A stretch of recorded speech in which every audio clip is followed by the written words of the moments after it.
मूंद कर अपने ध्यान में खोया हुआ ये इंसान नहर सिंह है, जिसके जन्म की कहानी बहुत ही दिलचस्प है।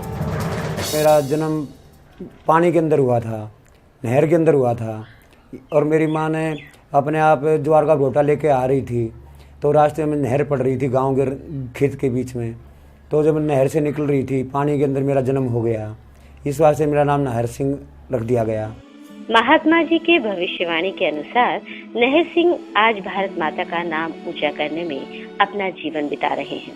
महात्मा वहाँ पर तपस्या करते थे। जब उससे गांव वालों ने पूछा कि इस बच्चे का क्या होगा, ये पानी में पैदा हुआ है और ये मर्या भी नहीं है, तो महात्मा ने बताया था कि ये बच्चा आगे चल कर के भारत माता का नाम ऊंचा करेगा, बहुत ऊंचा करेगा। ये वो उनकी भविष्यवाणी अब सामने आ रही है। नहर सिंह के जीवन में योग विद्या का बहुत ही बड़ा स्थान है और यही संस्कार उन्होंने अपने बच्चों और पोते पोती में भी डाले हैं।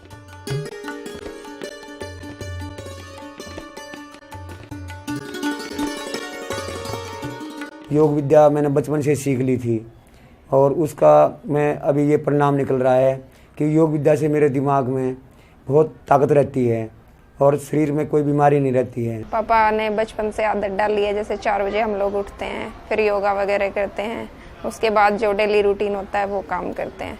नहर सिंह में बचपन से ही परोपकार की भावना कूट कूट कर भरी हुई है। इसके बारे में इनके परिवार के पास बहुत सी कहानियाँ हैं।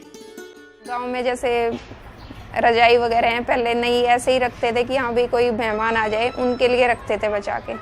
तो एक दिन पापा ने जैसे रात को देखा 11 बजे के करीब खेत की तरफ से आ रहे थे, तो पापा ने देखा कि पड़ोसी आग जला के सिक रहे हैं सारे बैठ के।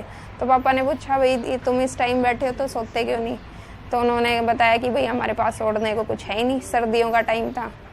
तो पापा ने क्या किया, अपनी रजाई भी और सारी नई जो रखी थी सारी निकाल के उनको दे के आ गए। गरीबों की सेवा तो शुरू से ही करते हैं, पहले से ही करते हैं। जैसे अभी हम गांव में रह रहे थे, तो ये दिल्ली पुलिस में उसके लिए आए थे, इंटरव्यू के लिए जैसे आए थे, यहाँ पे पेपर दिए हुए थे। तो मैंने इनको खाना बना के दिया टिफिन में, देसी घी के परांठे वगैरह बना के और अच्छी तरह से दिया इनको कोई स्टेशन पे कोई महात्मा मिल गया तो वो टिफिन समेत ही उसको दे के चले गए थे। ये ऐसा इनका शुरू से ही मतलब ऐसा दिमाग है, अपने पास हो ना हो, लेकिन कोई भी जैसे सामने भूखा या ऐसा मिलता तो उसको ये दे देते हैं। ऐसा दिमाग इनका शुरू से ही है। जैसे पापा है, बचपन से उनकी आदत है, हम भी देख रहे हैं कि दूसरे परोपकार की भावना ज्यादा, एल्ट्रिस्ट है पापा काफी। इस खबर से कि पाकिस्तान से कुछ हिंदू परिवार भारत आए हैं, जिनकी खबर लेने वाला कोई नहीं है, उसने नहर सिंह की जिंदगी को एक नया मोड़ दिया। 30 नवंबर 2011 को दैनिक जागरण में समाचार निकला था कि पाकिस्तान से सताए हुए हिंदू बहन भाई मजमूआ टिल्ले पर पड़े हुए हैं, उनकी स्थिति बहुत ख़राब है और गवर्नमेंट उनको पाकिस्तान भेजने पर उतारू है। तो मैंने दिमाग में ये काम किया कि मैं भी एक बार उनके दर्शन कर लूँ और जो भी मेरे से कुछ सहायता बन पाए मैं भी करूँ। तो मैंने 3 दिसंबर को अपनी 7-8 आदमियों की भारत समाज के सदस्यों की टीम ले करके मैं वहाँ पहुँचा। वहाँ एक आश्रम का पता लिख रखा था, ढूंढने में काफ़ी दिक्कत हुई, लेकिन फिर भी हमने ढूंढ लिया आश्रम को। तो वहाँ पर मैंने जब देखा तो उनकी हालत बहुत ख़राब थी। कुछ ओपन ग्राउंड में पड़े हुए थे, दिसंबर का महीना था, तो और कुछों के टेंट लगे हुए थे। तो मैंने उनका दिमाग शांत करने के लिए पहले 1100 रुपये के फल मंगवाए। फिर एक जैन लड़का वहाँ पर इनका काम देख रहा था, उसने मुझे कहा भी बच्चों को लिए कोई कॉपी पेंसिल मिल जाए तो इनका सहायता मिले तो बहुत अच्छा होगा। तो 1000 रुपये मैंने वहाँ दे दिए। तो इस प्रकार से 2100 रुपये खर्च करके जब मैं घर वहाँ से चलने लग गया तो मेरे दिल में आत्मा में ऐसी भावना आई कि मैंने अपना काम पूरा नहीं किया। तो मैंने वहीं से घर पर फ़ोन किया भी कल हम यहाँ हवन करेंगे और तुम 150 आदमी और 100 आदमी और मिला लो, 250 आदमी का प्रसाद बनाना है, सामान लाओ, हलवा बनाना है, खीर बनाना है, काले चने बनाने हैं। बहुत सी संस्थाएं व राजनीतिक दल वहां पहुंचे, जहां नहर सिंह ने सबके विचार सुनने के बाद अपनी अटल राय दी और बहुत से उदाहरण देकर भारत में इन पाकिस्तानी हिंदुओं के हक के बारे में बताया। जब मेरे बारी आई तो मैंने एकदम इनको ये कहा, हाथ जोड़ के प्रार्थना की भी कोई इनको पाकिस्तानी ना कहे, क्योंकि ये पाकिस्तानी नहीं है। पाकिस्तानी तो ये मुसलमान हैं जिन्होंने 1947 से पाकिस्तान मांगा था और इनको पाकिस्तान दे दिया गया। तो इन मुसलमानों का हक 1947 से ख़त्म हो रखा है इस देश से। तो मैंने ये पॉइंट रखा वहाँ पर, और मैंने साथ में ये कहा कि ये तो हिंदुस्तानी हैं, जैसे डॉक्टर मनमोहन सिंह है, जैसे लाल कृष्ण अडवाणी हैं, जैसे इंद्र कुमार गुजराल।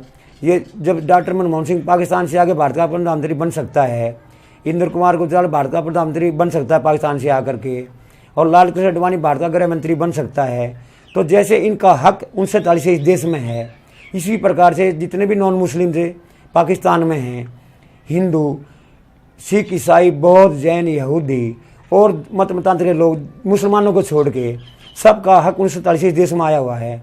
तो भारत सरकार उनको वहाँ ना मरवाए, उनको यहाँ बुला लेना चाहिए, क्योंकि उनका हक ऑलरेडी आया हुआ है यहाँ पर। तो उनको उनकी नागरिकता सबकी इस देश पर बकाया है 1947 से। ऐसे मैंने अपने विचार प्रकट किए। पर समस्या यहाँ खत्म नहीं हुई थी, क्योंकि पाकिस्तान से आए इन हिंदुओं का वीजा खत्म होने वाला था। भारत सरकार इनको आमादा है देश से भगाने के लिए, और इनके 2.5 दिन बचे हैं। जब उन्होंने ये बोला 2.5 दिन बचे हैं, तो सब के सब पाकिस्तान के बहन भाई बेटियां 205 था, वो सब रोना शुरू कर दिया उन्होंने। तो मैंने उनको कहा कि कोई रोए मत, मेरा हौसला ना डाउन करो, तुमसे पहले मैं मरूंगा, अगर मरने की बात आएगी तो मैं मरूंगा, मैं लड़ाई लड़ूंगा तुम्हारे नाम की। तो वो फिर मैंने हाथ जोड़ कर बोला सबसे, अभी क्या और भी कोई रास्ता है इनकी जान बचाने का? तो उन लोगों ने मेरे को ये बताया उस टाइम पर, अब कि कोई इनको गोद ले ले तो ये भारत में रह सकते हैं। नहर सिंह जी को इन पाकिस्तानी हिंदुओं को अपने घर में लाने के लिए काफी संघर्ष करना पड़ा। उन भले मानसों ने क्या किया, 16 दिसंबर की रात को मेरे से बिना बताए और दासना ले गए, गाजियाबाद ले गए इन बच्चों को रात को ट्रकों में भर के। वहाँ उत्तर प्रदेश की पुलिस ने इनके खिलाफ कार्रवाई कर दी। उनको उठा के रात को दोबारा ट्रकों में भर के पुलिस ने मार पिटाई करके, और इनको अक्षरधाम एक शमशान भूमि में पटक गए, और इनको सबको लेकर के अपने घर आ गया। 17 दिसंबर 2011 को, और अपने घर में इनको रख लिया। ये कहानी थी उन परिवारों की जो पाकिस्तान से आए और आज अपनी खुशी से अपना जीवन यापन कर रहे हैं। और अब दूसरी पारी में आए करीबन 483 लोग भी नहर सिंह के पास सीधे पाकिस्तान से दिल्ली पहुंचकर अपने जीवन के संवरने का इंतजार कर रहे हैं। नहर सिंह सुबह सुबह इन लोगों को इकट्ठा करके इस मैदान में लाकर भारत के झंडे तले गायत्री मंत्र के साथ छोटी मोटी एक्सरसाइज कराने की कोशिश करते हैं।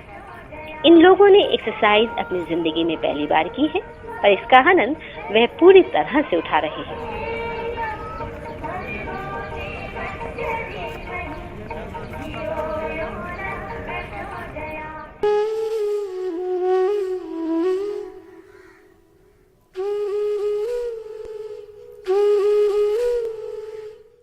ये पाकिस्तान से आए हिंदू वहाँ बरसों रहने के बाद भी उस देश को अपना नहीं कह पाए, और ना ही वहाँ की सियासत या आवाम ने इन्हें अपना कहने का हक दिया। आखिरी हमारी पाकिस्तान में नहीं है, क्योंकि वो हमारा मुल्क नहीं है, हमारा देश नहीं है। हमारा देश भारत है और हम भारतीय हैं। हिंदुस्तान हम अपना धर्म के लिए आए हैं। उधर अपने बच्चों की पढ़ाई नहीं थी, हमारी तालीम नहीं थी, इज़्ज़त भी नहीं थी हमारी। वहीं पे हिंदुओं की कोई इज़्ज़त नहीं होती है वहाँ पे। तो इसी तरीके से हम ये पाकिस्तान छोड़ के भारत में आए हैं। मेरा नाम हनुमान प्रसाद है, मैं सिंध प्रांत से हूँ, सिंध पाकिस्तान से। वहाँ पे हमें बहुत तकलीफ़ें थी। मेरे बचपन में ही एक वाक़या मेरे साथ गुज़रा। जैसे मेरा नाम हनुमान प्रसाद है, मेरे माँ बाप ने मुझे एडमिट करवाया स्कूल में। जैसे ही मैं स्कूल गया तो वहाँ के बच्चे मेरे पे हंसने लगे और वो मुझे चिढ़ाने लगे और बंदर बंदर बोल के मेरे को बुरा बुरा बोलने लगे। मैं वो अपनी बात लेके जब टीचर के पास गया तो मुझे टीचर ने बोला कि आप अपना नाम बदली करवा लो, हनुमान की जगह आप अपना नाम आसिफ अली लिखवा लो, तो आपको बच्चे तंग नहीं करेंगे। तो मैंने बोला भाई ऐसे कैसे हो सकता है, मेरा नाम हनुमान प्रसाद है और मैं हनुमान प्रसाद ही बोलूँगा। जब दूसरे दिन मैं स्कूल पहुँचा तो छोटे छोटे बच्चे मुझे पत्थर मारने लगे, छोटे छोटे बच्चे मुझे पत्थर मारने लगे और मुझे बंदर बंदर कह के चिढ़ाने लगे। मैं रोता रोता मेरे घर पे आ गया और मेरे माँ बाप से मैंने बोला मैं स्कूल कभी भी नहीं जाऊंगा। वहाँ पे लोग मुझसे हंसते हैं, मेरे नाम से हंसते हैं, इसलिए मैं वहाँ पे स्कूल पे नहीं गया। अब ये भारत माता के लिए अपने प्राण देने के लिए भी तैयार हैं। तो ये तो भारत माता के पुत्र हैं, ये तो पहले भी थे और आज भी हैं। तो इनको कोई पाकिस्तानी ना कहे, ये तो हिंदुस्तानी है। यही मेरी प्रार्थना भारत सरकार से है। और इनकी नहीं है। जो मेरे बहन भाई 2 करोड़ बचे थे 1947 में, आज वो 20 लाख कैसे रह गए, ये भी मेरे भारत सरकार का प्रश्न है। अब अपने देश में आकर सुरक्षित महसूस कर रहे हैं और नहर सिंह का परिवार बनकर खुश है। जब हम हिंदुस्तान में आए, दादू नाहर सिंह ने हमें शरण दी, अपना 40 कमरे जो बिल्डिंग है वो हमें दी, 1 महीने तक हमको खिलाया पिलाया। ये तो शुक्र भगवान का हो गया कि बाबा नहर सिंह ने कुछ जो उसके पास था वो उसने बैठने के लिए अर्जी तोड़ दिया और उसने हमारी कुछ सहायता की। नहर सिंह के शरण में इन लोगों को रहने, खाने पीने और पढ़ने की पूरी सुविधाएं मिलती हैं। अभी इनको मैं रोजाना सुबह उठ करके योग सिखाता हूँ और योग कराता हूँ और इनको फिर गायत्री मंत्र का जाप कराता हूँ और रोजाना इनको देश प्रेम की बातें सुनाता हूँ और बताता हूँ। अपने महान पुरुषों के उनके विचार प्रकट करता हूँ और अपने ऋषि मुनियों का ज्ञान इनको देता हूँ, जो मेरे को वेदों के द्वारा भगवान ने दिया है। जो महान पुरुषों के त्याग और बलिदान की भावना मेरे दिमाग में है, उनको सबको मैं तैयार कर रखा है। नहर सिंह के घर पर आए इन लोगों के कारण परिवार को परेशानी हुई या खुशी? अच्छा है, ये कर रहे हैं, इनका मन मान रहा है तो अच्छा है, हमें कोई प्रॉब्लम नहीं है।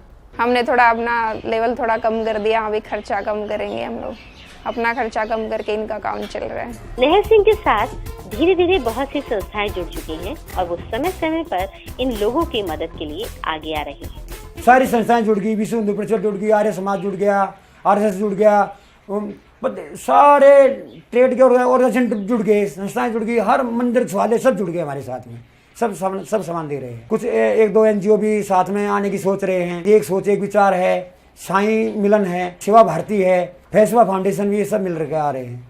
बच्चों की प्राइमरी एजुकेशन के लिए स्थानीय टीचर तथा कॉपी, किताबों और बैग्स का इंतजाम एक संस्था ने कर दिया है और बच्चे अपनी पूरी की पूरी उपस्थिति दर्ज कराते हैं।